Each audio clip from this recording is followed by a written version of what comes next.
Hey, peace. Welcome to my channel, Peace Farms.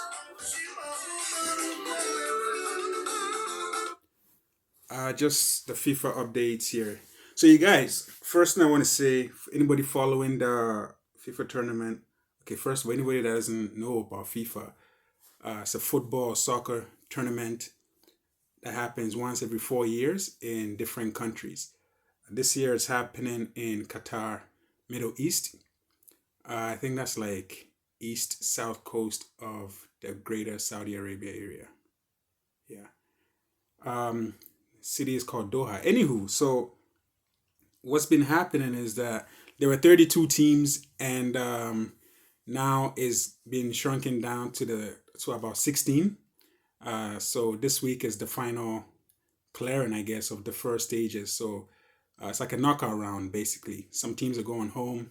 I believe Qatar itself is at home already. Jeez, what a weird thing to say.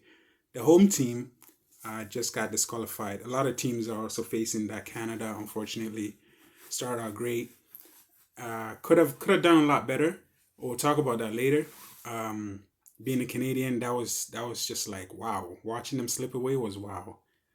Mexico too, at the bottom of the group. That is I don't know what to say.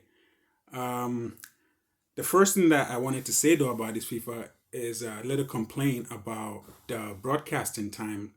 I mean, like over here, eastern, sorry, western side of Canada, Alberta, you got like these games are starting at 3 a.m. in the morning, 2 a.m. in the morning, 6 a.m. in the morning, and they don't repeat. When I was a kid, you could catch these games all throughout the day. It was even sometimes annoying, right? If you were used to watching hockey and basketball, and then all of a sudden you have like four games on TV all day. Sometimes they repeat it after 12. We were better fans back then because we had more to see and say and reenact when we get outside to play. Um, but yeah, so I wish the broadcasting guys could do better about that. Now, in the game itself, the referees, I also want to talk about the referees. They've been on and off. I wish they do more replays about these complaints, offsides and handballs and like that Canadian the second game that Canada played, the shots that were taken, the second shot that was taken was obviously a handball. But like I said, the replays need to be used better.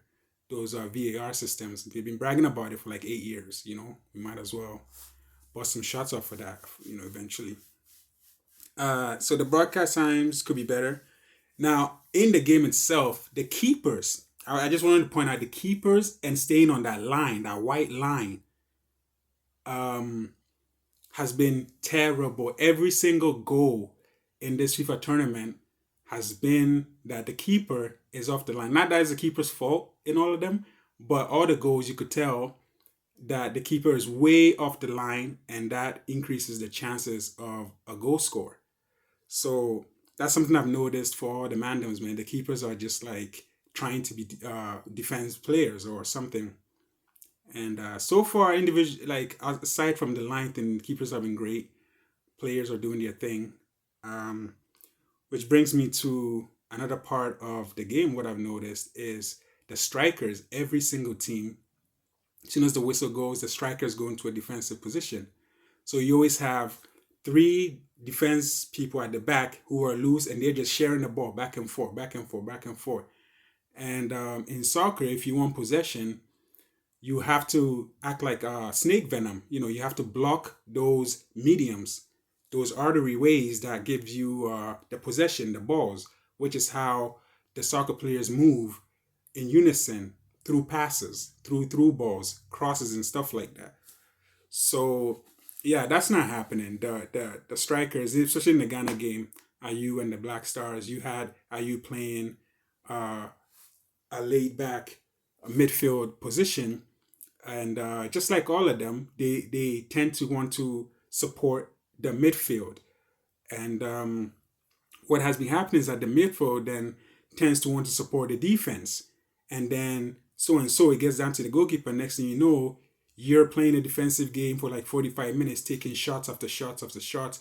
you turn into a team that needs to be clear. A team that has to clear their lines all the time. So the positions are definitely getting mixed up. The offensive is so worried about the defense that they're playing their positions for them. So it's a lot of mistrust going on in terms of the confidence in the players individually.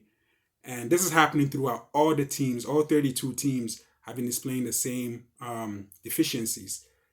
Yeah, into boys, come anymore, young Konkwam, go forward. You guys gotta like march on so you get some goals. Why?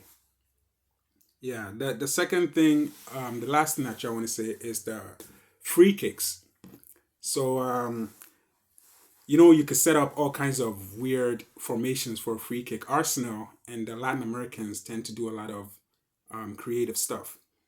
Like currently, the most popular one is to have the defenders lay down in front of the block, the walls that the keepers and the players set up. And that seems to be very popular. But what is happening is that the opposition players are getting in between. And as soon as the whistle goes to play a shot, they open up. And the shot goes right through.